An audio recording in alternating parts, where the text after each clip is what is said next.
স্বাগতম হঠাৎ ভূতের দেখা চ্যানেলের আজকের ভয়ঙ্কর ও রহস্যময় গল্পে। আজকের গল্পটি এমন এক ঘটনার যা মেডিকেল সায়েন্সেও কোনো ব্যাখ্যা নেই। একজন সম্পূর্ণ সুস্থ পুরুষ যে কিনা এক রাতে, মাত্র এক রাতেই হয়ে যায় গর্ভবতী। আর এই অসম্ভব ঘটনাটির পেছনে লুকিয়ে আছে এমন এক অভিশাপ, এমন এক অন্ধকার রহস্য যা আপনাকে নিঃশ্বাস বন্ধ করে শুনতে বাধ্য করবে। চলুন তাহলে শুরু করি পুরুষের প্রেগন্যান্সি, মৃত্যুর অভিশাপের গল্প। গল্পটি শেষ পর্যন্ত শুনবেন, কারণ সত্যিকারের ভয় শুরু হবে শেষে। আজ সকালে ঘুম থেকে উঠে দেখি আমি প্রেগনেন্ট। আমি তো নিজের চোখকে বিশ্বাস করতে পারছি না যে একটা ছেলে কিভাবে প্রেগনেন্ট হতে পারে, তাও আবার এক রাতে। গর্ভবতী মহিলার পেটটা যেমন ফুলে উঁচু হয়ে থাকে, ঠিক তেমনি আমার পেটটাও ফুলে উঁচু হয়ে আছে। শুধু তাই নয়, আমার পেটের ভিতর একটা প্রাণের অস্তিত্ব অনুভব করছি। আমি কি করব ভেবে পাচ্ছি না। এদিকে লজ্জায় শরমে ঘর থেকেও বের হতে পারছি না। অনেক গোপনে আপনার কাছে এসেছে ডাক্তার সাহেব, প্লিজ আপনি একটা ব্যবস্থা করুন। গতকাল রাতে অনন্য জয় নামে একটা ছেলে প্রেগনেন্ট অবস্থায় আমার চেম্বারে আসে। তার কথা শুনে প্রথমে হেসে উঠলাম, ছেলেটা কি আমার সাথে দুষ্টুমি করছে? কিন্তু তার টিবির মতো ফুলে ওঠা পেটটা দেখে আমার সন্দেহ বেড়ে গেল। সন্দেহ দূর করার জন্য আমি তাকে আল্ট্রাসোনো করালাম। ও মাই গড! আল্ট্রাসোনো রিপোর্ট দেখে আমি পুরাই শকড। সত্যিই ছেলেটার পেটে একটা বাচ্চার অস্তিত্ব পাওয়া গেছে, কিন্তু বাচ্চাটি ছেলে না মেয়ে এটা স্পষ্ট বোঝা যাচ্ছে না। আমার 10 বছর ডাক্তারি জীবনে এমন রোগী দেখিনি যেখানে একটা ছেলে প্রেগনেন্ট হতে পারে। কিছুক্ষণ বিস্মিত দৃষ্টিতে ছেলেটার দিকে তাকিয়ে রইলাম আমি। এটা কি করে সম্ভব? ছেলেটার প্রতি আমার সন্দেহ প্রবল আকার ধারণ করল। সন্দেহ দূর করার জন্য আমি বেশ কিছু টেস্ট করালাম। সব রিপোর্ট পজিটিভ, ছেলেটা আসলেই প্রেগনেন্ট। এমত অবস্থায় ছেলেটাকে বাহিরে ছেড়ে দেওয়া ঠিক হবে না। আমি ছেলেটাকে হাসপাতালের একটা বিশেষ ওয়ার্ডে ভর্তি করিয়ে দিলাম। আমি ডাক্তার আবুল বাশার পিয়াস। ডাক্তারি করার পাশাপাশি আমি একজন রহস্যপ্রেমী, তাই যেখানেই রহস্য সেখানেই আমার পদচারণা। অনন্য জয় ছেলেটি প্রেগনেন্ট হওয়ার পিছনে অবশ্যই একটা রহস্য লুকিয়ে আছে। তা না হলে একটা ছেলে কিভাবে প্রেগনেন্ট হতে পারে? তাছাড়া বাচ্চা হওয়ার জন্য কিছু প্রক্রিয়া আছে। একমাত্র মেয়েরাই কেবল প্রেগনেন্ট হতে পারে।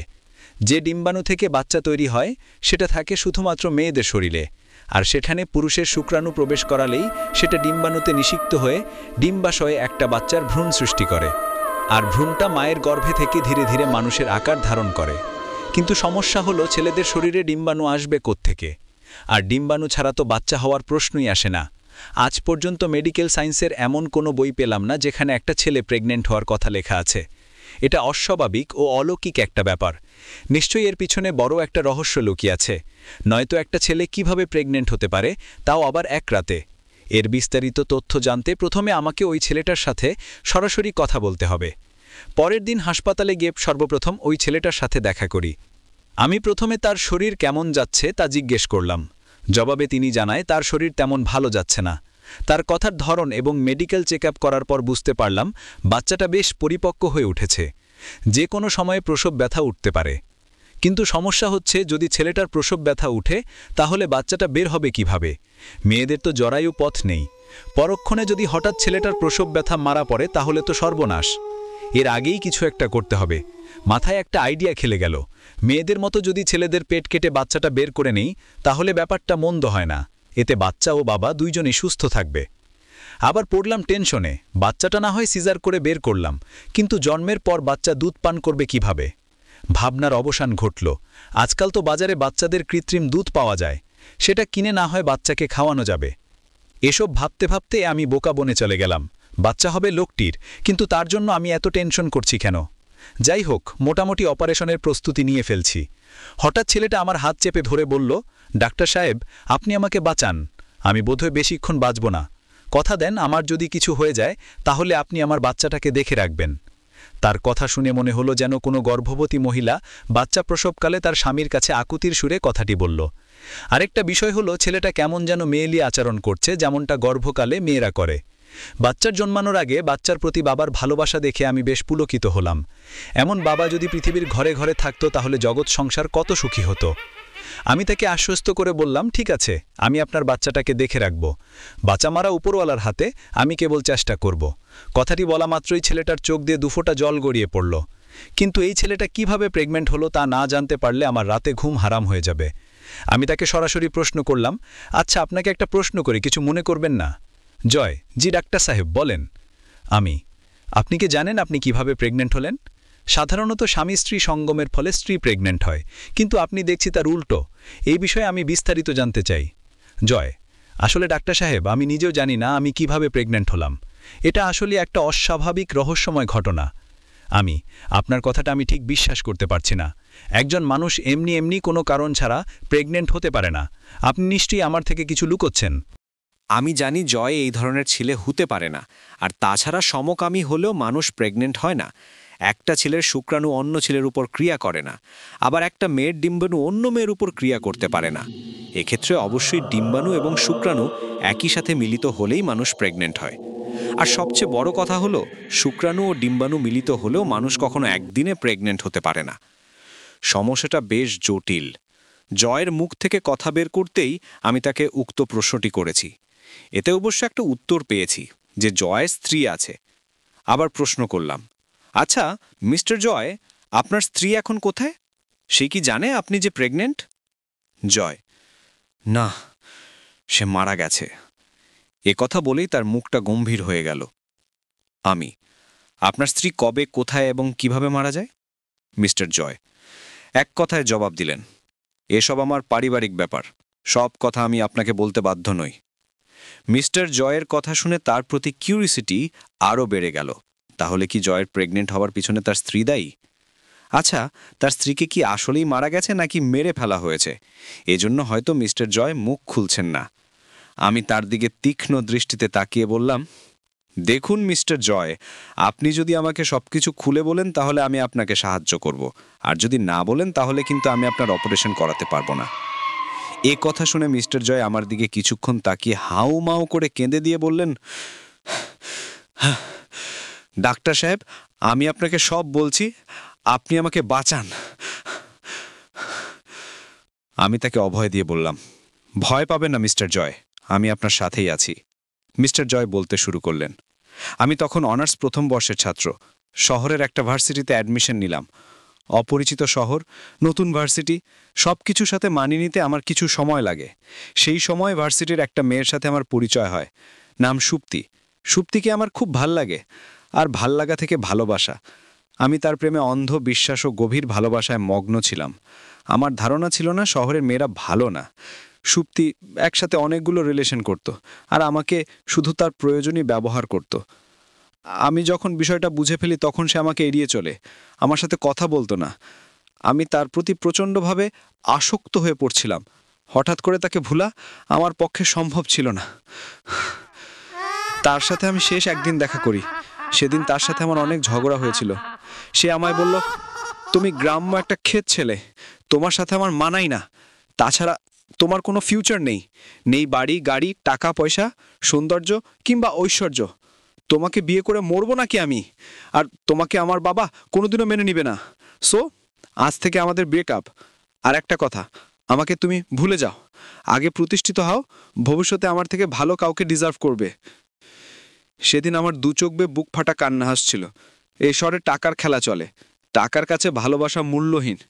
আমার বাবা মাকে আমি জানি না। একটা সরকারি এতিমখানায় বড় হয়েছি। এসএসসির পর সেখান থেকে বেরিয়ে নিজেই নিজের পড়ালেখা চালাচ্ছি। সুপ্তি চলে যাওয়ার পর আমার জীবনটা নষ্ট হয়ে যায়। আমি পড়ালেখা ছেড়ে দিলাম। এরপর থেকে আমি টাকার জন্য পাগল হয়ে যাই। টাকার নেশায় আমি সব ভালো মন্দ ভুলে যাই। আমার মাথায় খুন চেপে যায়। যে কোনো মূল্যে আমাকে টাকা ইনকাম করতেই হবে। আমি ছিলাম মোটামুটি বুদ্ধিমান। ক্রাইম করলে পুলিশের ঝামেলা থাকতে পারে। শহরের একটা 5 স্টার হোটেল আমার বন্ধু মাফি কাজ করত, তার থেকে কিছু পরামর্শ নিলাম। এরপর থেকে আমি মেয়েদের সাথে বিভিন্নভাবে ফ্লার্ট করতে থাকি। টাকা, বাড়ি, গাড়ি দেখে মেয়েদের খুব সহজে প্রেমের ফাঁদে ফেলতাম আমি। যদিও সবকিছু আমার বন্ধুর দেওয়া। কয়েকদিন তাদের সাথে প্রেমের অভিনয় করতাম। তারপর সুযোগ বুঝে রাতের বেলায় ঘুরতে যাওয়ার প্ল্যান করে বড় বড় 5 স্টার হোটেল কিংবা আবাসিক হোটেলে তাদের বিক্রি করে দিতাম। তাদের বিক্রি করার পর কদিন গা ঢাকা দিয়ে থাকতে হতো। পরবর্তীতে হোটেল কর্তৃপক্ষ মেয়েগুলোকে ভোগ করত কিংবা তাদের গেস্টদের কাছে পাঠাতো, এবং সবশেষে মেয়েগুলোকে বিদেশে পাচার করে দিত। এভাবে দু একটা করার পর আমার সাহস আরও বেড়ে গেল। রাতের আড়ালে শহরে কত কি হয়, আর দিনের আলোতে তা ঢাকা পড়ে যায়। আমিও ঠিক তেমনভাবেই কাজ করতাম। আস্তে আস্তে আমি বিভিন্ন জায়গার মেয়েদের সাথে কথা বলতে শুরু করি। কয়েকদিন অভিনয়, তারপর ভালোবাসার নামে শহরে এনে তাদের বিক্রি করে দিতাম। যদিও এইসব অসহায় মেয়েদের সাথে এমন প্রতারণা করার জন্য আমার খারাপ লাগতো, কিন্তু টাকার মেয়েদের প্রতি ঘৃণার কারণে আমি এই কাজ করতে বাধ্য হই। এই কাজে প্রচুর টাকা ইনকাম হয়। রাতারাতি আমার অবস্থার পরিবর্তন হয়ে গেল। বাড়ি গাড়ি সব হলো, সুন্দরী একটা মেয়েকে বিয়ে করলাম। সবকিছু থাকলেও আমার মনের ভিতরে শান্তি নেই, কোথাও যেন একটা শূন্যতা অনুভব করি। তাই একদিন ভাবলাম এসব খারাপ কাজ আমি ছেড়ে দিব। একটা মেয়ের জন্য এতগুলো মেয়ের জীবন নষ্ট করার কোনো মানে হয় না। কিন্তু ততদিনে আমার বড় একটা টিম হয়ে গেছে, বড় বড় হোটেলগুলোর সাথে আমার ডিল করা। আমি বুঝলাম এটা ছাড়লে আমি আর বেঁচে থাকতে পারবো না। তাই বাধ্য হয়ে নিজের জীবন বাঁচাতে আমি এখনও এইসব কাজ করি। কিন্তু কিভাবে যেন আমার স্ত্রী আমার সব কুকৃত্যের কথা জেনে যায়। সে আমায় নিষেধ করে, আমি এসব ছাড়তে পারি না। সে আমায় পুলিশের ভয় দেখায়। এই আমার স্ত্রীর সাথে তুমুল ঝগড়া লেগে গেল। ঝগড়ার এক পর্যায়ে আমি তার গলায় ছুরি বসিয়ে দিই। মাত্র 5 মিনিটের মাথায় সে মারা যায়। চোখের সামনে পড়ে আছে আমার স্ত্রীর লাশ, পুরো রুম রক্তে ভেসে যায়। বলা বাহুল্য, মৃত্যুকালে আমার স্ত্রী 9 মাসের গর্ভবতী ছিল। তার মৃত্যুতে আমার বড্ড খারাপ লাগে। আমি তাকে মারতে চাইনি, কিন্তু হঠাৎ কি থেকে কি হয়ে গেল আমি নিজেই বুঝতে পারিনি। মৃত্যুর আগে সে আমায় শুধু একটা কথাই বলে গেল, তোমার পাপের শাস্তি একদিন তুমি ঠিকই পাবে। এতক্ষণ খুব মনোযোগ দিয়ে আমি মিস্টার জয়ের কথাগুলো শ্রবণ করলাম। তার স্ত্রীর জন্য আফসোস হচ্ছে। স্ত্রীর মৃত্যুতে মিস্টার জয়ের চোখ মুখে অনুশোচনার ছাপ স্পষ্ট। আসলে রাগের মাথায় মানুষ কখন কি করে বসে তা বোঝা মুশকিল। তারপর কি হলো মিস্টার জয়? মিস্টার জয় আবার বলতে লাগলেন, তারপর আমাদের বাড়ির পিছনে একটা ছোট্ট জঙ্গলে আমার স্ত্রীর লাশটা পুঁতে ফেলি। নিজের অনাগত সন্তান ও স্ত্রীর জন্য আমার খুব খারাপ লাগলো। নিজেকে বড্ড অপরাধী মনে হলো। অনুশোচনা করতে করতে কখন যে ঘুমিয়ে পড়লাম টেরই পেলাম না। এর পরের দিন সকালে ঘুম থেকে উঠেই দেখি আমি প্রেগনেন্ট হয়ে গেছি। কিভাবে প্রেগনেন্ট হলাম আমি নিজেই বুঝতে পারছি না। আমার মনে হয় এটা আমার স্ত্রীকে হত্যা করার জন্য হয়েছে। সে আমাকে অভিশাপ দিয়ে গেছে এজন্য। আর এই বাচ্চাটাও মনে হয় আমারই, যেটা আমার স্ত্রীর গর্ভে ছিল। তবে আমি জানি না এটা আমার পেটে আসলো কিভাবে। মিস্টার জয়ের এই কথা আমার বিশ্বাস হলো না। অভিশাপ দিলে কেমনে বাচ্চা হবে? তাছাড়া আমি একজন ডাক্তার হয়ে বিজ্ঞানের এই যুগে এসব কুসংস্কারে বিশ্বাসী নয়। নিশ্চয়ই এর পেছনে অন্য কোনো রহস্য লুকিয়ে আছে। স্পষ্ট রহস্যের গন্ধ পাচ্ছি আমি। তবে এর আগে জরুরি মিস্টার জয়কে অপারেশন করা। অপারেশনের সকল প্রস্তুতি সম্পন্ন করলাম। আজ রাতেই অপারেশন। তবে এটা যেহেতু গোপন ব্যাপার, তাই এই অপারেশনে আমার 2জন বিশ্বস্ত বন্ধুকে সাথে নিলাম। কিন্তু অনেক টেস্ট করেও তার পেটের ভিতরে থাকা বাচ্চাটা ছেলে না মেয়ে সেটা নির্ণয় করতে পারলাম না। মনের ভিতরে অনেক কৌতূহল ও উদ্দীপনা কাজ করছে। এই প্রথম কোনো ছেলেকে অপারেশন করাতে যাচ্ছি, কিন্তু জয়ের মুখে এসব কথা শুনে একটু ভয়ও লাগছে। যথারীতি অপারেশন সম্পন্ন করলাম। মিস্টার জয় সেন্সলেস অবস্থায় আছে, কিন্তু অপারেশন করে যে বাচ্চাটা বের করলাম তাকে দেখে আমিও আমার বন্ধুরা যথেষ্ট ঘাবড়ে গেলাম। কারণ বাচ্চাটা স্বাভাবিক বাচ্চার থেকে অনেক বড়। তাছাড়া আরেকটা বিষয় দেখে আমরা হতবম্ব হয়ে গেলাম। যে বাচ্চাটা জন্ম নিল সেটা ছেলে না মেয়ে এইটা নিয়ে আমরা কনফিউজ। বাচ্চাটি বেশ অদ্ভুত ও ভিন্ন আকৃতির। মানে বাচ্চাটির দেহ 2 ভাগে বিভক্ত, অর্থাৎ নাভির নিম্নাংশ হচ্ছে ছেলের অঙ্গ এবং নাভির উপরের অংশ হচ্ছে মেয়েদের। To be continued. অপারেশনের সকল প্রস্তুতি সম্পন্ন করলাম। আজ রাতেই অপারেশন। তবে এটা যেহেতু গোপন ব্যাপার, তাই এই অপারেশনে আমার 2জন বিশ্বস্ত বন্ধুকে সাথে নিলাম। কিন্তু অনেক টেস্ট করেও তার পেটের ভিতরে থাকা বাচ্চাটা ছেলে না মেয়ে সেটা নির্ণয় করতে পারলাম না। মনের ভিতরে অনেক কৌতূহল ও উদ্দীপনা কাজ করছে। এই প্রথম কোনো ছেলেকে অপারেশন করাতে যাচ্ছি, কিন্তু জয়ের মুখে এসব কথা শুনে একটু ভয়ও লাগছে। যথারীতি অপারেশন সম্পন্ন করলাম। মিস্টার জয় সেন্সলেস অবস্থায় আছে, কিন্তু অপারেশন করে যে বাচ্চাটা বের করলাম তাকে দেখে আমিও আমার বন্ধুরা যথেষ্ট ঘাবড়ে গেলাম। কারণ বাচ্চাটা স্বাভাবিক বাচ্চার থেকে অনেক বড়। তাছাড়া আরেকটা বিষয় দেখে আমরা হতবম্ব হয়ে গেলাম। যে বাচ্চাটা জন্ম নিল সেটা ছেলে নামে এটা নিয়ে আমরা কনফিউজ। বাচ্চাটি বেশ অদ্ভুত ও ভিন্ন আকৃতির। মানে বাচ্চাটির দেহ 2 ভাগে বিভক্ত, অর্থাৎ নাভির নিম্নাংশ হচ্ছে ছেলের অঙ্গ এবং নাভির উপরের অংশ হচ্ছে মেয়েদের। বিষয়টা সর্বপ্রথম আমিই খেয়াল করলাম। 2টি মানুষ জোড়া লেগে হয় যমজঙ্গ বাচ্চা, কিন্তু একটি দেহে 2টি অঙ্গ। এটা কেমন বাচ্চা? পৃথিবীতে আজ পর্যন্ত এমন কোনো বাচ্চার জন্ম হয়নি যার একটি দেহে 2টি অঙ্গ রয়েছে। এটা দেখে আমার বন্ধুরাও বেশ অবাক হলো। তবে বিষয়টা এখনো ক্লিয়ার না। হয়তো আমাদের ধারণা ভুলও হতে পারে। কেননা অনেক ছোট বাচ্চাদের বডি দেখলে বোঝা যায় না বাচ্চাটি আসলে ছেলে না মেয়ে। এজন্য অবশ্যই গোপনাঙ্গ দেখে ছেলে না মেয়ে তা নির্ধারণ করতে হয়। কিন্তু আমরা তো বাচ্চাদের বডি দেখলে বুঝতে পারি কোনটা বাচ্চা ছেলের বডি আর কোনটা বাচ্চা মেয়ের বডি। বিষয়টা যতই সামনে যাচ্ছে ততই প্যাচ লাগছে। বাচ্চা মেয়েটার কান্নার শব্দ শুনে আমরা কিংকর্তব্য বিমূঢ় হয়ে যাই। এটা স্পষ্ট, বাচ্চা মেয়ের কান্না। তাহলে আমার ধারণাই সঠিক। বাচ্চা মেয়েটির নিম্নাংশ ছেলের আর উপরের অংশ মেয়ের। কি অদ্ভুত ব্যাপার! এর পিছনেও অনেক রহস্য লুকিয়ে আছে। একটা দীর্ঘশ্বাস ছাড়লাম আমি। মিস্টার জয়ের জ্ঞান ফিরলে জিজ্ঞেস করতে হবে বিষয়টা, এই বাচ্চাটার সম্পর্কে সে কিছু জানে কিনা। কিন্তু বাচ্চাটার বিষয়টা কিছুতেই আমার মাথা থেকে যাচ্ছে না। রহস্যের পর রহস্য বেড়েই যাচ্ছে। বন্ধুদের বলে দিলাম বাচ্চাটার বিষয় যেন আপাতত গোপন থাকে। যদি কোনো প্রয়োজন হয় আমি তাদের ডেকে নিব। আজ রাতে আর মিস্টার জয়ের জ্ঞান ফিরবে না। বাচ্চাটিকে এবং মিস্টার জয়কে একটা বিশেষ সিক্রেট রুমে রেখে আমি বাহিরে গেলাম বাচ্চাটির খাবার কিনতে। কিন্তু মিস্টার জয় প্রেগনেন্ট হওয়া ও এই বাচ্চার এমন অদ্ভুত আকৃতি কেমনে হলো, এটার রহস্য আমাকে জানতেই হবে। পরক্ষণে ভাবলাম এই রহস্য জানতে হলে আগে একটু মিস্টার জয়ের বাসা থেকে ঘুরে আসতে হবে। দেখি সেখানে গেলে কোনো তথ্য পাওয়া যায় কিনা। আর আসার সময় বাচ্চাটির খবর নিয়ে আসব। যেই ভাবনা সেই কাজ। নিজের গাড়ি নিয়ে বের হলাম তার বাড়ির উদ্দেশ্যে। মিস্টার জয়ের বাড়ির ঠিকানা আগেই জেনে নিলাম। তখন প্রায় মধ্যরাত।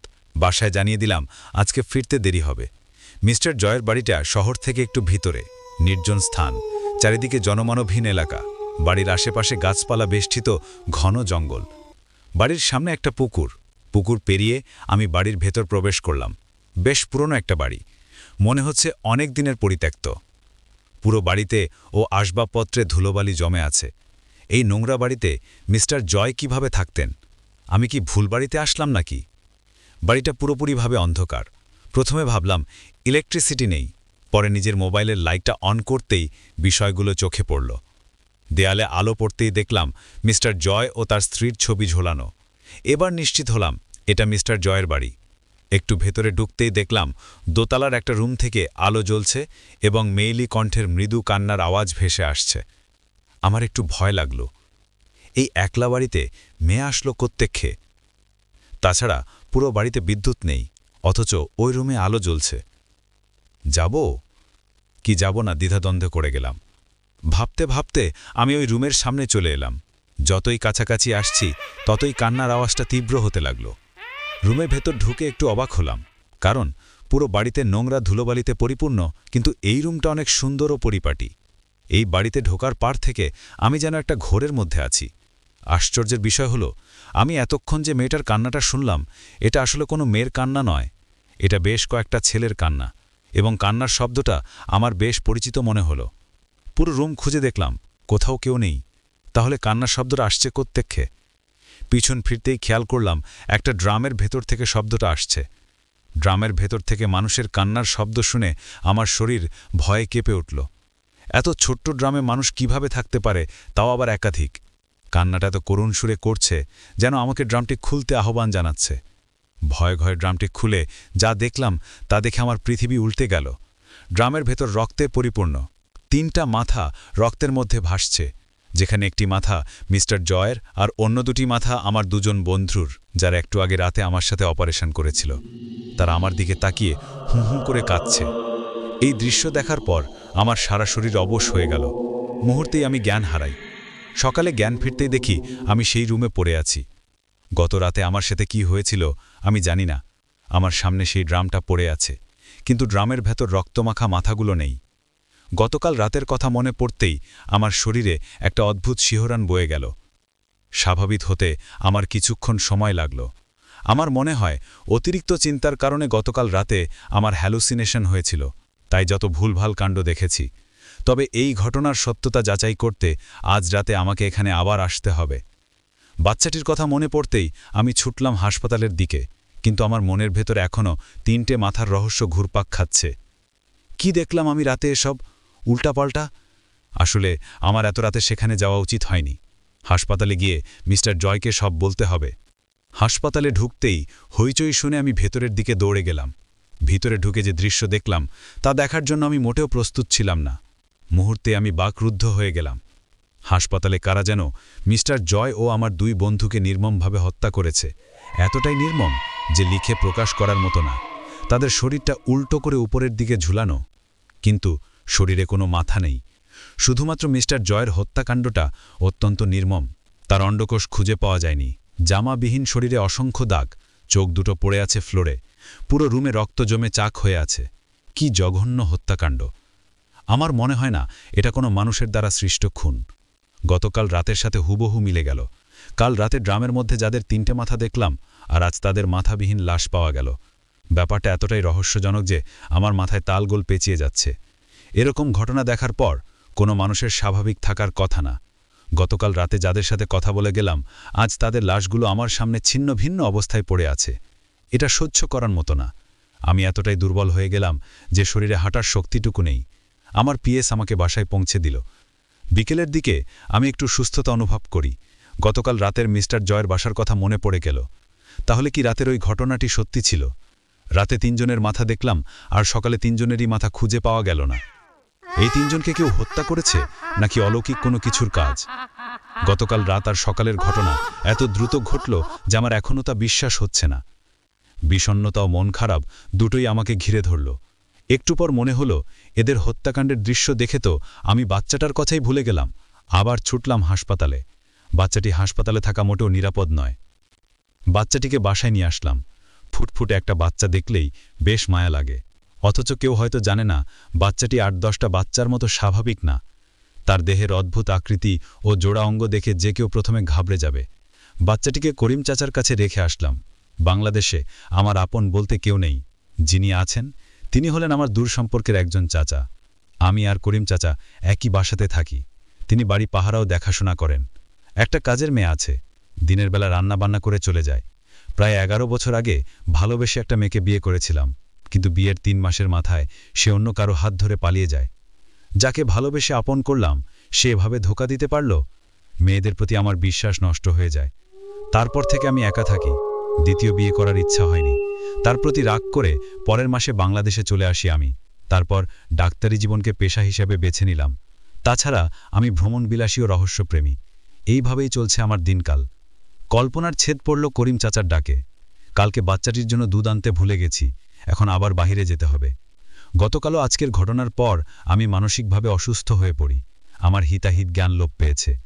মিস্টার জয় ও আমার বন্ধুদের হত্যাকাণ্ডের রহস্য উন্মোচন করতে আমি একজন গোয়েন্দার সাহায্য নিলাম।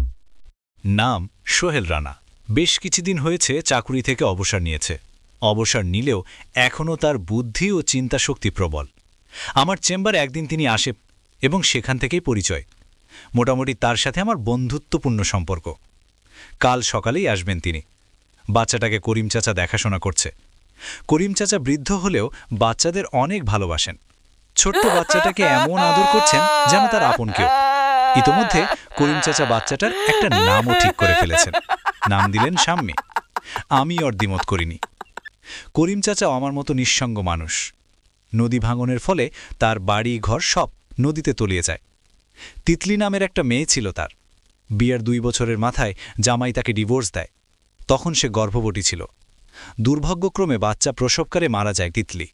এরপর থেকে তার একাকী জীবনের সঙ্গী হয় তার নাতনির শাম্মী। কিন্তু এই নাতনিও তাকে চোখের জলে ভাসিয়ে মাত্র 5 বছর বয়সে পানিতে ডুবে মারা যায়। তারপর নদী ভাঙনের ফলে তিনি গ্রাম থেকে শহরে চলে আসেন। যদিও তিনি আমার বাড়িতে চাকুরি করেন, কিন্তু আমি ওনাকে নিজের আপনজন বলেই মনে করি। আমার সবচেয়ে বিশ্বস্ত লোক করিম চাচা। বাচ্চা মেয়েটাকে পেয়ে যেন তিনি তার নাতনিকে ফিরে পেয়েছেন। তাই তার নাতনির নামের সাথে মিল রেখে বাচ্চাটার নাম দিয়েছে শাম্মী। হঠাৎ করে গাড়ির সামনে দিক কিছু একটা দৌড়ে চলে গেল। আমি গাড়ি চালাতে চালাতে অন্যমনস্ক হয়ে গেছিলাম। অল্পের জন্য দুর্ঘটনার হাত থেকে বেঁচে গেলাম। কিন্তু গাড়ি থেকে নেমে দেখি আমি মিস্টার জয়ের বাড়ির সামনে দাঁড়িয়ে আছি। আমি বোধহয় বেখেয়ালে পথভ্রষ্ট হয়ে এখানে চলে এসেছি। যাই হোক, ভালোই হলো। এই সুযোগে বাড়িটাতে ঘুরে আসা যাক। রাত 9:30 কি 10টা বাজে। গতকালের ন্যায় আমি বাড়িতে ঢুকলাম। বাড়িটা নিশ্চুপ ও বেশ অন্ধকার। মোবাইলের লাইট অন করলাম। অনেকক্ষণ খোঁজাখুঁজি করলাম, দেখি কিছু পাই কিনা। গতকালের সেই রুমটাতে এখন আলো জ্বলছে না। সেখানে গেলাম। খাটের নিচে কিছু ময়লা কাগজ দেখতে পেলাম। কাগজগুলো নিয়ে দেখি কারো ডাক্তারি রিপোর্ট। নাম মিসেস আশালতা, সম্ভবত মিস্টার জয়ের স্ত্রী। রিপোর্টগুলো দেখে আমি চমকে উঠলাম।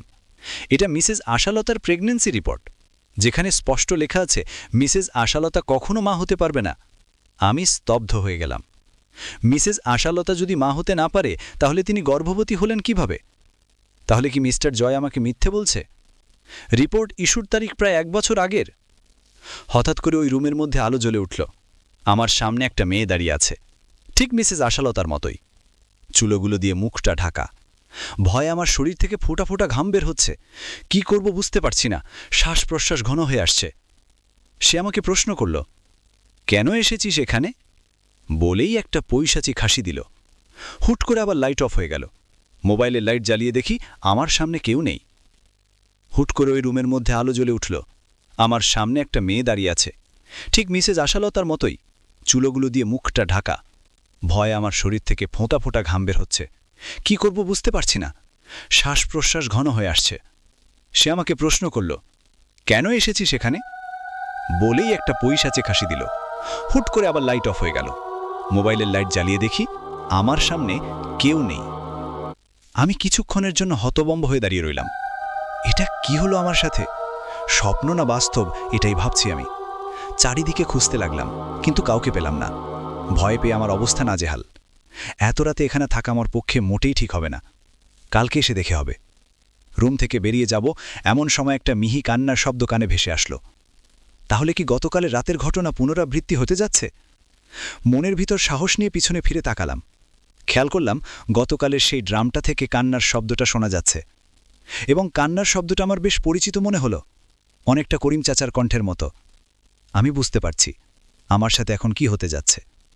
কান্নাটা এতটাই করুণ সুরে করছে যেন আমাকে ড্রামটি খুলতে আহ্বান জানাচ্ছে। কিন্তু আমি গতকালের মতো দ্বিতীয়বার একই ভুল করলাম না।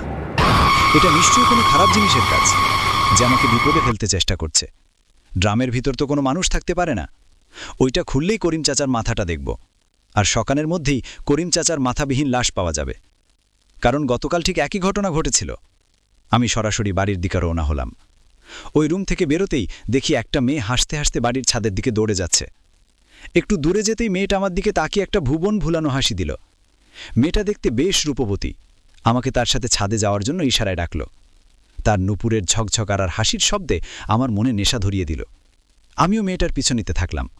কিন্তু সিঁড়িতে উঠতেই উষ্টা খেয়ে আমি পড়ে গেলাম। একটু ব্যথা পেলাম পায়ে। কপালটা বোধহয় কিছুটা কেটে গেছে। মোবাইলটা ফ্লোরে পড়ে ভেঙে গেল।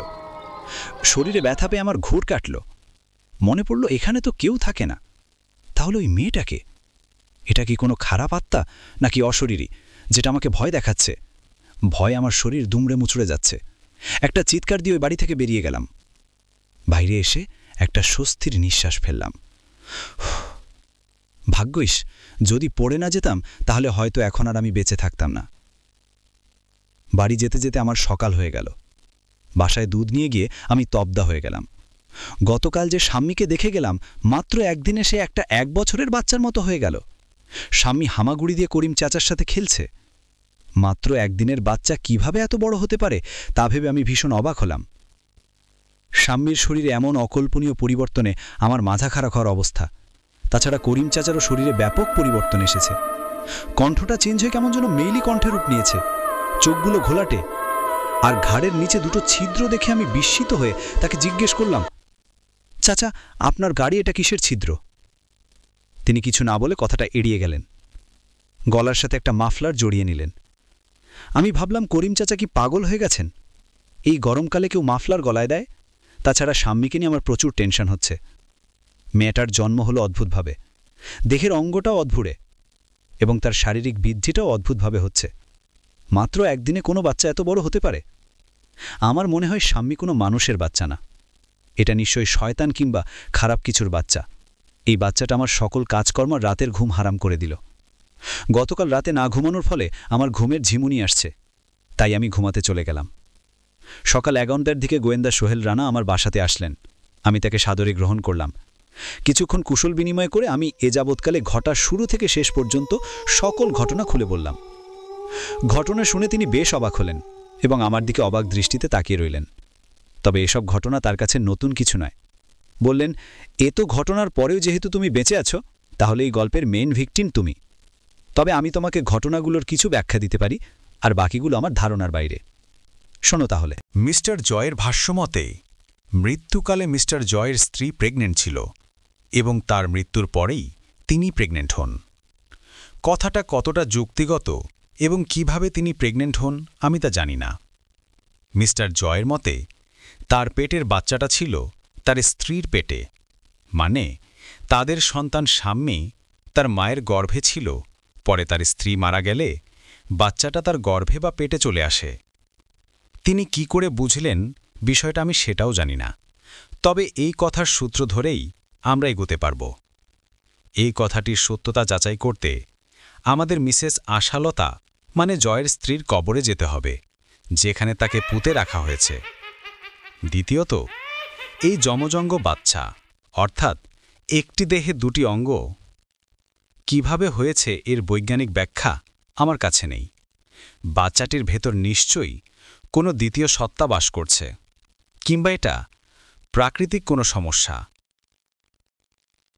তবে শাম্মীর মতো এমন আশ্চর্য বাচ্চা আমি কখনো দেখা তো দূরে থাক, এমন বাচ্চার কথা শুনিও নাই। এটা প্রাকৃতিক কোনো সমস্যা কিনা তার জন্য শাম্মীকে মেডিকেল চেক আপ করাতে হবে, তাহলেই সব ক্লিয়ার হয়ে যাবে। তৃতীয়ত, ওই বাড়িতে ড্রামের ভেতর দেখা 3টি মাথা এবং পরের দিন তাদের মাথাবিহীন লাশ পাওয়া, এটা কোনো সাধারণ ঘটনা নয়। অলৌকিক বা খারাপ কিছুর দ্বারা তাদের মৃত্যু হয়েছে। এই রহস্য জানতে হলে আমাদের কোনো পুরোহিত কিংবা তান্ত্রিকের সাহায্য নিতে হবে। আমার পরিচিত একজন পাদ্রী আছে, আমি ওনাকে বলে দিব, কাল তিনি চলে আসবেন। চতুর্থ বিষয় হল, গতকাল রাতে তুমি যে মেয়েটিকে দেখেছ তিনি হচ্ছেন মিসেস আশালতা মানে জয়ের স্ত্রী।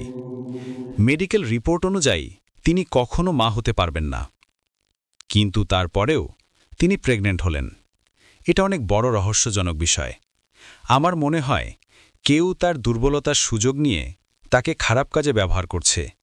যেহেতু মিসেস আশালতা মারা গেছে, তাহলে তুমি যাকে দেখেছ তিনি হলেন মিসেস আশালতার অশরীরী রূপ। তার অশরীরী দেহের সাথে তোমার 2 বার দেখা হওয়ার পরেও যখন সে তোমার কোনো ক্ষতি করল না, তার মানে তিনি তোমাকে কিছু বলতে চায়। তিনি কিভাবে অশরীরী কিংবা তার স্বামী কিভাবে প্রেগনেন্ট হলেন সেসব বিষয় জানাতে চায়। এই জন্য তোমাকে ইশারায় ডাকলেন। তাই তোমার উচিত ভয় না পেয়ে তার সাথে দেখা করা এবং কথা বলা। তুমি ভয় পেলে চলবে না। খারাপ কিছু কিংবা অশরীরী কারো সাথে মোকাবেলা করতে হলে মনে অনেক সাহসের প্রয়োজন হয়। আজ রাতে তুমি আবার ওই বাড়িতে যাবে এবং এসব তথ্য সম্পর্কে জানতে পারবে। আর সর্বশেষ বিষয় হল, স্বামীর অস্বাভাবিক বৃদ্ধি ও করিম চাচার শরীরের বেশ কিছু পরিবর্তন। একটা জিনিস খেয়াল করেছ, স্বামী জন্মের পর থেকে এখন পর্যন্ত কিছুই পান করেনি। তুমি কেবল আজকেই তার জন্য দুধ কিনে আনলে। তাহলে একটা নবজাতক বাচ্চা কিভাবে দুধ পান না করে এতক্ষণ থাকতে পারে? নিশ্চয়ই সে অন্য কোনো উপায় দুধ পান করে, কিংবা তার অশরীরী মা তার জন্য দুধের ব্যবস্থা করেন, যেটা দেখে ফেলার কারণে হয়তো তোমার বন্ধুদের মৃত্যু হয়েছে। আমি খুব মনোযোগ দিয়ে সোহেল রানার কথাগুলো শুনছি। হঠাৎ আমি তাকে প্রশ্ন করলাম, আর সেটা যদি করিম চাচা দেখে, তাহলে তো করিম চাচাকেও মেরে ফেলত। সোহেল রানা: আমিও সেটাই ভাবছি। করিম চাচা দেখলে তো তিনিও মারা যেতেন। কিন্তু এখানে আরেকটা প্রশ্ন আছে। যেহেতু করিম চাচা স্বামীর দেখাশোনা করেন, এখন যদি করিম চাচাকে মিসেস আশালতার অশরীরী আত্মাটা মেরে ফেলে, তাহলে স্বামীকে দেখাশোনা কে করবে? এই জন্য হয়তো করিম চাচাকে হত্যা করে নাই। আর এখন যে রূপে করিম চাচাকে দেখছ, সেটা প্রকৃতপক্ষে করিম চাচা নয়। মিসেস আশালতা হয়তো করিম চাচার রূপ ধরে এই বাড়িতে অবস্থান করছে। এটা জানার জন্য আমি আজ রাতে তোমার বাড়িতে থাকব এবং করিম চাচা ও স্বামীকে পাহারা দিব। আমি গোয়েন্দা সোহেল রানার চিন্তাশক্তি ও বুদ্ধিমত্তায় মুগ্ধ হলাম। আমি করিম চাচার সাথে তার পরিচয় করিয়ে দিলাম। সোহেল রানা স্বামীকে কোলে নিয়ে আদর করছেন। করিম চাচা কেমন যেন অদ্ভুত দৃষ্টিতে তার দিকে তাকিয়ে আছেন। এমন অদ্ভুত রূপ আমি কখনো দেখিনি করিম চাচার। আমি করিম চাচার উদ্দেশ্যে একটা প্রশ্ন করলাম, আচ্ছা চাচা, আপনি কি বলতে পারেন এই স্বামী বাচ্চাটা একদিনে কিভাবে এত বড় হলো? আপনি তো সবসময় ওর পাশে ছিলেন। জবাবে করিম চাচা কিছুই বললেন না। এমন একটা ভাব নিলেন যেন এটা কোনো স্বাভাবিক ঘটনা। করিম চাচার নীরবতা দেখে আমি তাকে আর কোনো প্রশ্ন করলাম না। একটু পর আমি আর গোয়েন্দা সোহেল রানা বের হয়ে গেলাম মিসেস আশালতার কবর খোঁজার উদ্দেশ্য। আজকে সূর্যটা বেশ উত্তাপ ছড়াচ্ছে। এই মুহূর্তে আমরা দাঁড়িয়ে আছি মিস্টার জয়ের বাসার সামনে। মিস্টার জয় আসলেই একজন জঘন্য প্রকৃতির লোক, তাই ক্রাইম করার জন্য এই পুরনো বাড়িটাই বেছে নিলেন। বাড়ির পেছনের দিকে ছোট্ট একটা লেক, তার পিছনে বড় বড় গাছপালা বেষ্টিত ঘন জঙ্গল। মিস্টার জয়ের কথা মতো জঙ্গলের পথ ধরে হাঁটতে লাগলাম। একটু ভিতরে যেতেই দেখলাম কিছু মাটি খোঁড়া। দেখে বোঝা যায় এটাই মিসেস আশালতার কবর। দিনের আলোতে অপেক্ষায় জঙ্গলটা ঘন অন্ধকার। মিসেস আশালতার কবরটা খুঁড়ে তার লাশ বের করতেই তাকে দেখে আমার মাথায় বাজ ভেঙে পড়ার উপক্রম হয়ে গেল। পুরো পৃথিবী যেন আমার চারদিকে ঘুরছে। কিছুক্ষণ সময় লাগলো আমার স্বাভাবিক হতে। আমি বেশ চমকিত হলাম। আমি গতকাল রাতে ওই বাড়িতে যে মেয়েটাকে দেখলাম, সেই মেয়েটার চেহারা ও বডি হুবহু মিসেস আশালতার চেহারা ও বডির সাথে মিলে যায়। বেশ রূপবতী ও সুস্নিগ্ধা ছিলেন তিনি। আশ্চর্যের বিষয় হল, মৃত্যুর এতদিন পরেও মিসেস আশালতার বডিটা পুরো অক্ষত রয়েছে। কোনরূপ পচন কিংবা পোকা আক্রমণ করে নাই তার দেহে। আমি সোহেল রানার দিকে ইঙ্গিত করে বললাম, তাহলে আপনার কথাটি সঠিক হল। মিসেস আশালতার পেটে কোনো বাচ্চা নেই। তার মানে স্বামী মিসেস আশালতার মেয়ে। এই রহস্য আর একটু ক্লিয়ার হতো যদি মিস্টার জয় বেঁচে থাকতেন। একটা দীর্ঘশ্বাস ছাড়লাম আমি। আমরা মিসেস আশালতার ডেড বডিটা যথাযথভাবে সৎকার করলাম, যাতে এটা পরবর্তীতে অভিশপ্ত হয়ে না যায়। গোয়েন্দা সোহেল রানা বলল, চলুন এখনই বাড়িটা ঘুরে আসা যাক। আমরা বাড়ির কাছাকাছি আসতেই দেখি একটা বয়স্ক লোক বাড়ির ভিতর থেকে বের হচ্ছে।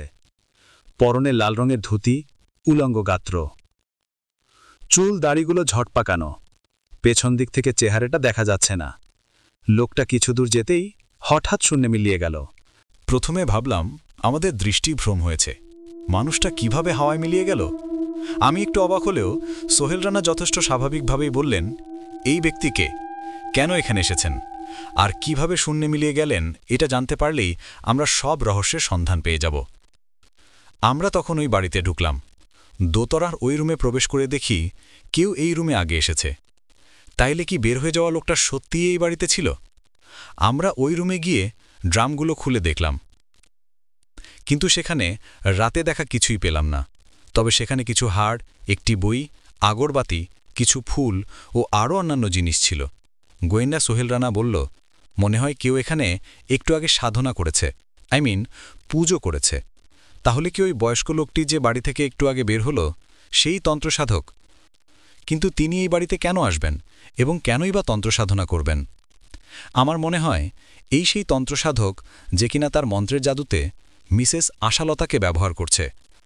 আজ রাতেই সব ক্লিয়ার হয়ে যাবে। এখন বাসায় চলো। এখানে থাকলে হয়তো তন্ত্রসাধকটা যে কোনো সময় এখানে চলে আসতে পারে। সন্ধ্যাওতে বেশি দেরি নেই, রাতে আবার আসতে হবে তোমাকে। কথা বলেই আমি আর সোহেল রানা সেখান থেকে বাড়িতে চলে আসলাম।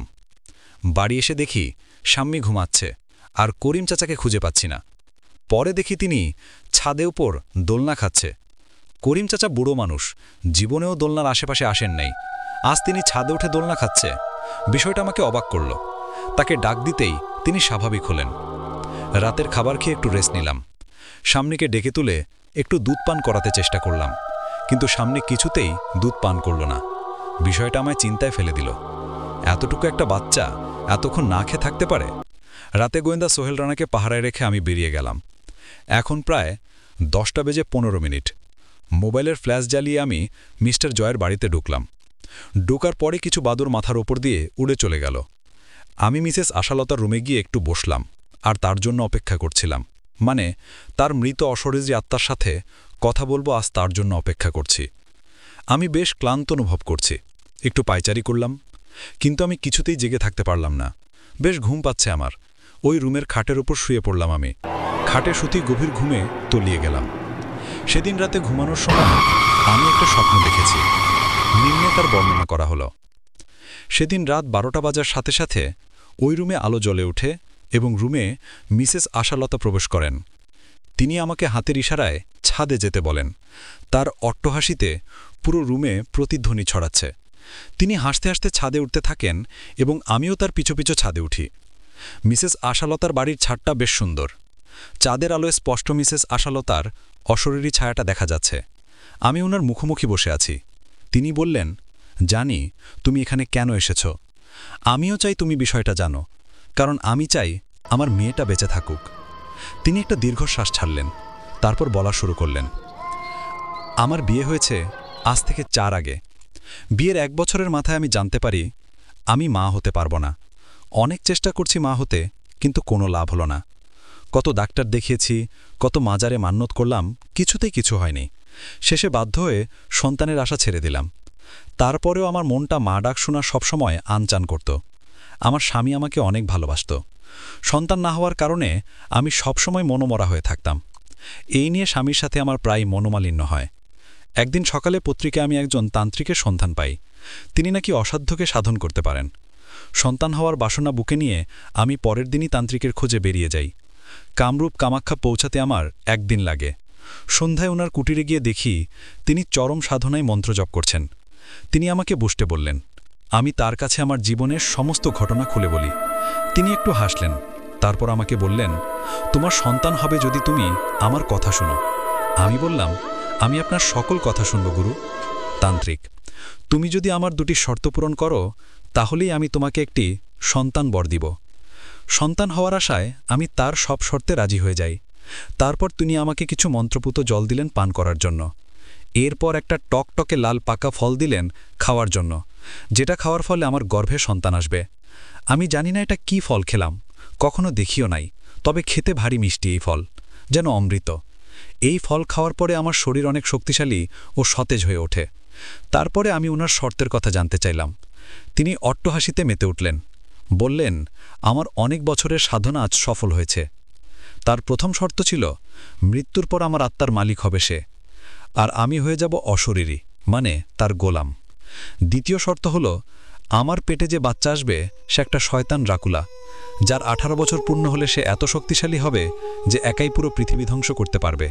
আর তার প্রাণ লুকিয়ে আছে একমাত্র তন্ত্রসাধক ওই দুষ্ট তান্ত্রিকের কাছে, যাকে ব্যবহার করে সে দুনিয়ার রাজত্ব চালাবে। সে প্রতিদিন এখানে এসে ওই শয়তান ড্রাকুলার পুজো করে, সেটা সবার অন্তরালে। আমার স্বামী একজন খারাপ দুশ্চিত্রের লোক। সে দেহ ব্যবসার কাজ করত। এই কাজ করে সে রাতারাতি বড়লোক হয়ে যায়। প্রতিনিয়ত শত শত মেয়ের জীবন নষ্ট করত। একদিন তার এইসব অবৈধ কুকৃতির কথা আমি জেনে যাই এবং আমাদের মাঝে প্রচণ্ড ঝগড়া হয়। ঝগড়া এক পর্যায়ে আমার মাতাল স্বামী আমার পেটে জোরে লাথি মারে। ব্যথার চোটে আমি অজ্ঞান হয়ে যাই। আমার মৃত্যু নিশ্চিত করতে আমার গলায় সে ছুরি চালায়, কারণ সে মনে করছিল আমি বেঁচে থাকলে তার সব কুকৃতির কথা পুলিশকে বলে দিব। আমার মৃত্যুতেই দুষ্ট তান্ত্রিকের সব সাধনা বিফলে যায়। তার একটা অদ্ভুত ক্ষমতা হচ্ছে, সে তার হাতের তালুতে আয়নার মতো সবসময় আমাকে দেখতে পেত এবং যখন তখন যেখানে সেখানে অদৃশ্য শক্তি দিয়ে চলে যেতে পারত। আমার পেটের ভিতর আমার বাচ্চার সাথে ওই দুষ্ট ড্রাকুলা একসাথে একই দেহে ছিল, তবে দুজন কিভাবে এক দেহে ছিল আমি জানি না। যেহেতু আমি মারা গেছি, সেখানে আমার পেটের বাচ্চাও মারা যাবে। তাই ওই দুষ্ট তান্ত্রিক আমাকে নির্দেশ করে আমি যেন বাচ্চাটা তাৎক্ষণিক আমার স্বামীর পেটে রেখে আসি।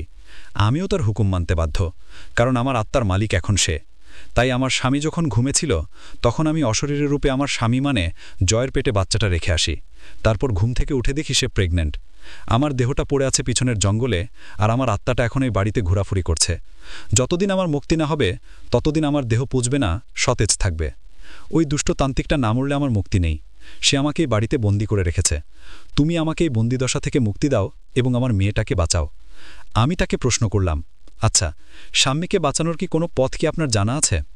উত্তরে আশালতা বললেন, না, জানা নেই, তবে তান্ত্রিকটাকে মেরে ফেললে হয়তো সব শেষ হয়ে যাবে। আমি বললাম, আচ্ছা ঠিক আছে, আরেকটা কথা, আপনার স্বামীও আমার বন্ধুদের এভাবে মারল কে, জানেন কিছু? আশালতা, তাদেরকে আমিই মেরেছি, কারণ আমার স্বামী অনেক খারাপ লোক। সে অনেক অসহায় মেয়েদের জীবন নষ্ট করেছে। তাছাড়া সে বেঁচে থাকলে আরও অনেক মেয়ের জীবন নষ্ট হবে, এবং সে আমাকে নির্মমভাবে হত্যা করেছে ও আমার বাচ্চার জীবনটা বিপন্ন করেছে। এজন্য তাকে তার পাপের শাস্তি দিলাম মাত্র। যদিও আমি তাকে মারতে চাইনি, কিন্তু এই তান্ত্রিকের নির্দেশে তাকে মারতে বাধ্য হই, কারণ তার জন্য তান্ত্রিকের সাধনা বিফলে যায়। আর আমার স্বামীকে মারার সময় তোমার বন্ধুরা দেখে ফেলে এবং তাকে বাঁচাতে চেষ্টা করে, ফলে তারাও আমার হাতে মারা যায়। আর তাদের মারার পর তাদের মাথাগুলো আমি ওই ড্রামের ভিতর রাখি। এই মাথাগুলো দিয়ে তান্ত্রিক তার তন্ত্র সাধনার কাজে লাগাবে। আর তাদের রক্তগুলো সাম্মি পান করে, কারণ সাম্মি কোনো সাধারণ বাচ্চা না। আমি তাকে প্রতিদিন রক্ত পান করাই। সাম্মির যখন 18 বছর পূর্ণ হবে, তখন সে পরিপূর্ণ শক্তিশালী ড্রাকুলায় রূপ নিবে। আমি হয়তো বেশিক্ষণ তোমার সাথে কথা বলতে পারবো না, কারণ ওই দুষ্ট তান্ত্রিকটা প্রতিদিন সকালবেলায় বাড়িতে শয়তানের পুজো করে। এখন প্রায় সকাল হতে চলল, তাই যে কোনো সময় সেখানে চলে আসতে পারে। আমি কেবল রাতের বেলায় স্বাধীনভাবে চলাফেরা করতে পারি, কারণ রাতের বেলায় সেই তান্ত্রিকটা ঘুমিয়ে থাকে, তাই রাতের বেলায় তার জাদু শক্তিহীন। আর সে জেগে থাকলে তার হাতের তালুতে আমাকে আয়নার মতো দেখতে পায়। সে যদি জানতে পারে তুমি এখানে এসো, কিংবা তোমায় দেখে ফেলে, তাহলে তোমাকেও সে মেরে ফেলবে। তাই তুমি বের হওয়ার সময় পেছনের দরজা দিয়ে বের হবে, যাতে তার সামনে না পড়ো। আর এই দুষ্ট তান্ত্রিক ও শয়তান ড্রাকুলাকে মারতে আমি তোমার পাশে ছায়ার মতো থেকে সাহায্য করব। আমি চাইলে তোমার সাথে সরাসরি দেখা করতে পারতাম, কিন্তু মানুষ খুব দুর্বল প্রাণী। অশরীরী কিছু দেখলে সেন্সলেন্স হয়ে যাবে, তাই কল্পনায় এসে তোমাকে সব বলে গেলাম। তুমি আমার মেয়েটাকে দুষ্টতান্ত্রিকের হাত থেকে বাঁচাও। এই কথা বলার পরে আমার ঘুম ভেঙে গেল। ঘামে আমার সারা শরীর ভিজে একাকার। আর আমি ছিলাম খাটে, এখন শুয়ে আছি ছাটে। তাহলে এই ঘটনা সত্যি ছিল? আমি তো নিজেকে বিশ্বাস করতে পারছি না। কি বলে গেল এসব? সারা রাত আমি ঘোরের মধ্যে ছিলাম। এই বাড়িতে আসলে আমার ঠিক সেন্স থাকে না। জ্ঞান ফিরতেই দূর থেকে ফজরের আজানের ধ্বনি শুনতে পেলাম। আমি তাড়াহুড়া করে পেছনের দরজা দিয়ে বাড়ি থেকে বের হয়ে গেলাম। সকালে বাড়িতে গিয়ে দেখলাম একটা অঘটন ঘটে গেছে, যেটা দেখে সত্যি আমি অবাক হয়ে গেলাম। সাম্মির ঘরের সামনে গোয়েন্দা সোহেল রানা অজ্ঞান অবস্থায় পড়ে আছে, আর বাচ্চা সাম্মিটা করিম চাচার শরীরের একাংশ ছিঁড়ে ছিঁড়ে খাচ্ছে। ফ্লোরে হাড্ডি মাংসে পড়ে আছে করিম চাচার লাশ। আমাকে দেখে রক্তমাখা মুখে একটা পৈশাচে হাসি দিল সাম্মি। এমন একটা ভাব ধরল যেন এটা তার জন্য একটা স্বাভাবিক ঘটনা। গতকাল সাম্মিকে দেখলাম একটা 1 বছরের বাচ্চা, আজ সে হয়ে গেল 2 বছরের বাচ্চা। কি অদ্ভুত ব্যাপার! তাছাড়া একটা সাধারণ বাচ্চা থেকে সাম্মির দেহটা বেশ বড়, কিন্তু কিভাবে একটা বাচ্চা একদিনে 1 বছর করে বড় হচ্ছে? করিম চাচার মৃত্যুতে আমি বিষণ্ণ। কিছুক্ষণ তাকে জড়িয়ে ধরে কান্না করলাম। কান্না দেখে সাম্মি হওয়াকে বলল, পাপা তুমি কান্না করো না, তুমি কান্না করলে আমি মাংস খেতে পারবো না। এখন আমার পেট ভরে গেছে, আর খেতে পারবো না। তুমি এটাকে বাহিরে ফেলে দিয়ে আসো, আমি এখন ঘুমাবো। কথা বলে স্বামী ঘুমাতে চলে গেল। একটা 2 বছরের বাচ্চার মুখে এমন কথা শুনে আমি স্তব্ধ হয়ে গেলাম।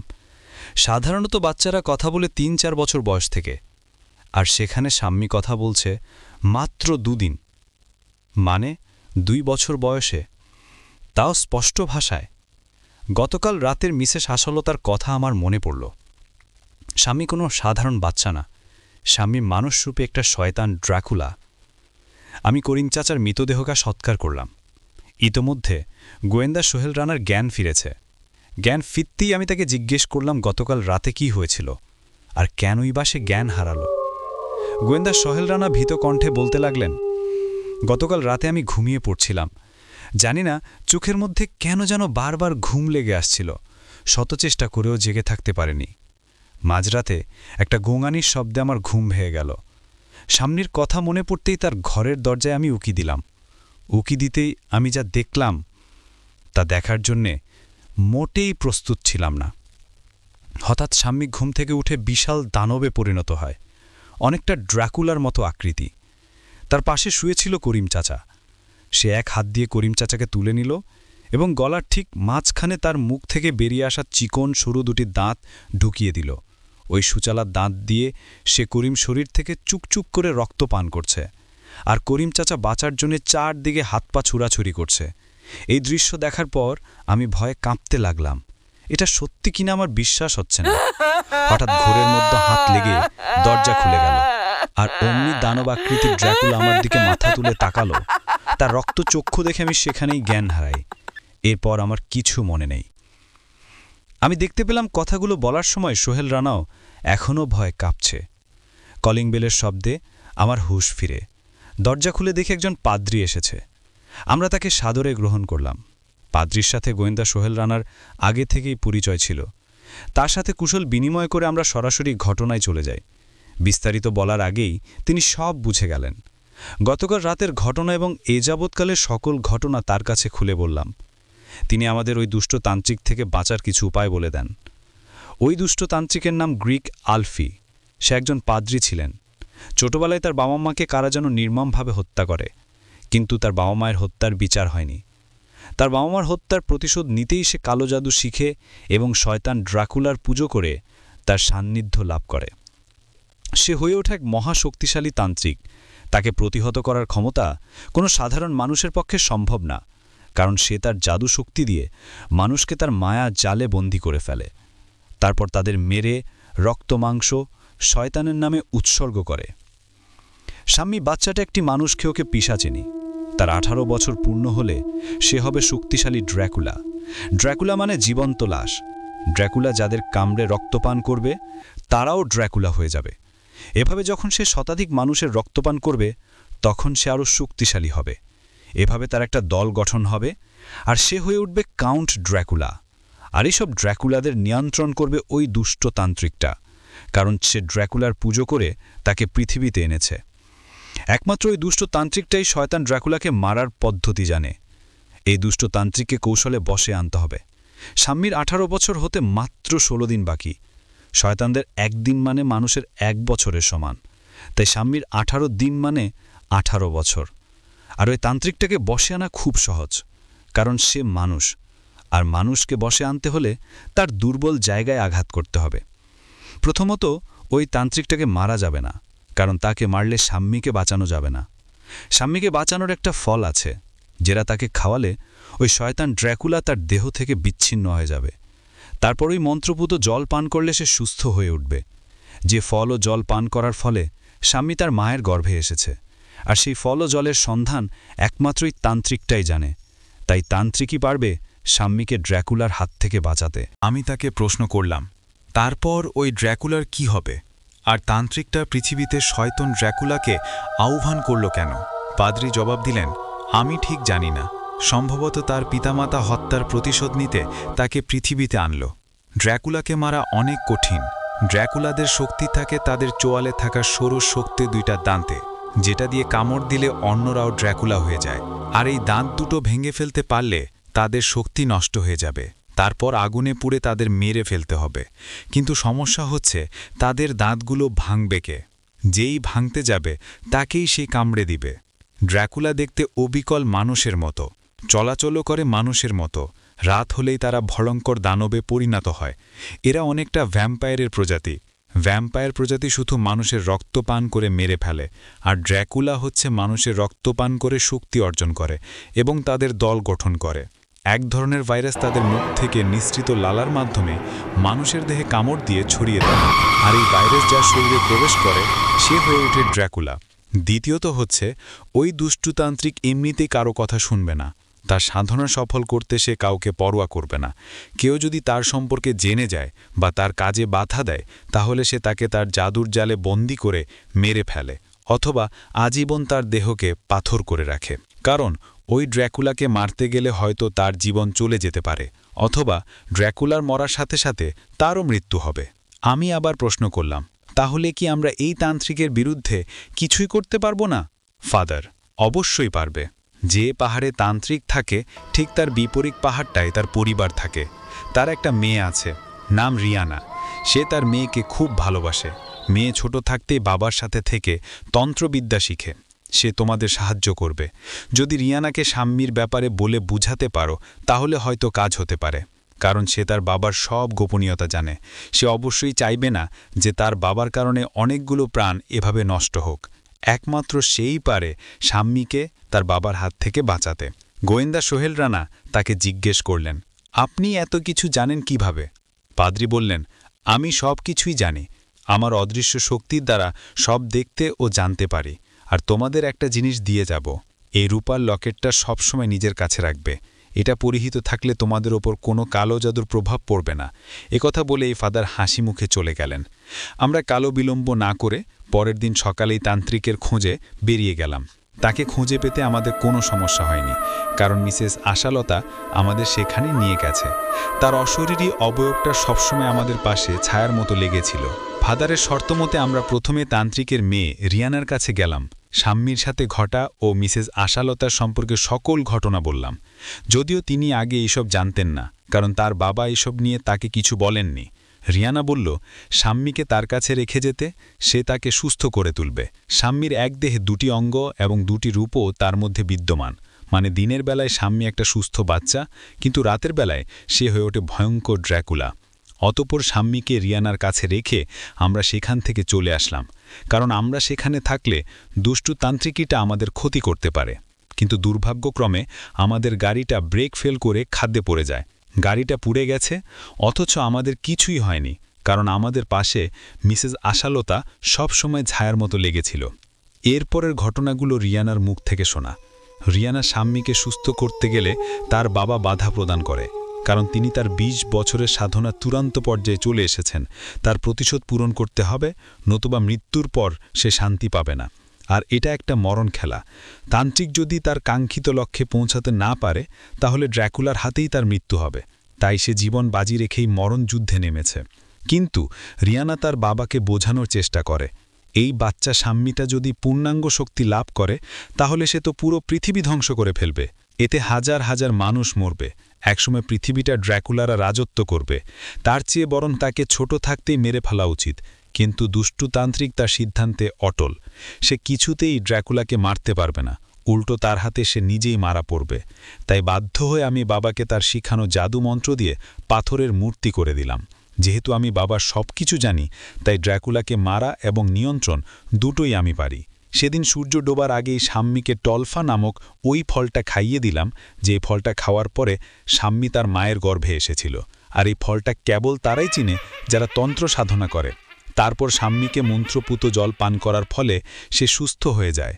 তখন তার বয়স ৩ বছর থেকে কোনো পরিবর্তন হয়নি। অতঃপর ওই শয়তান ড্র্যাকুলাকে আগুনে পুড়ে মেরে ফেলা হয়। সবশেষে মিসেস আশালতার অবয়বটা বাতাসের মিশে যায়। কিন্তু শাম্মীর এক দেহে ২টি অঙ্গ, এই বিষয়ে রিয়ানা কোনো তথ্য জানে না। তাছাড়া ফাদার এই সম্পর্কে কোনো ধারণা দেয়নি। তাহলে কি এটা কোনো প্রাকৃতিক সমস্যা? এই বিষয়ে আমার বন্ধু জেরির সহায়তা নিলাম। সে নিউ ইয়র্ক শহরে বাস করে, বর্তমানে WHO রিসার্চ সেন্টারে কাজ করে। শাম্মীকে উন্নত চিকিৎসা করার জন্য আমি তাকে নিউ ইয়র্ক চলে যাই। আর এদিকে গোয়েন্দায় সোহেল রানা, মিস্টার জয়ের বন্ধু, দেহ ব্যবসায়ী মাফি সহ তার দলকে গ্রেফতার করে আদালতে শাস্তি প্রদান করে। বিভিন্ন পরীক্ষা নিরীক্ষা করার পর আমার বন্ধু জেরি জানায়, শাম্মীর মায়ের শরীরে এই ধরনের মরণব্যাধি ভাইরাস ছিল, যার নাম এখন পর্যন্ত পৃথিবীতে আবিষ্কার হয়নি।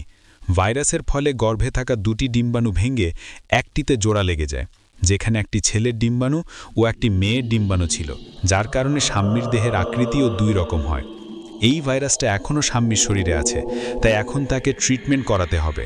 চিন্তার কোনো কারণ নেই, এটা তেমন কোনো জটিল সমস্যা না, চিকিৎসা নিলেই ঠিক হয়ে যাবে।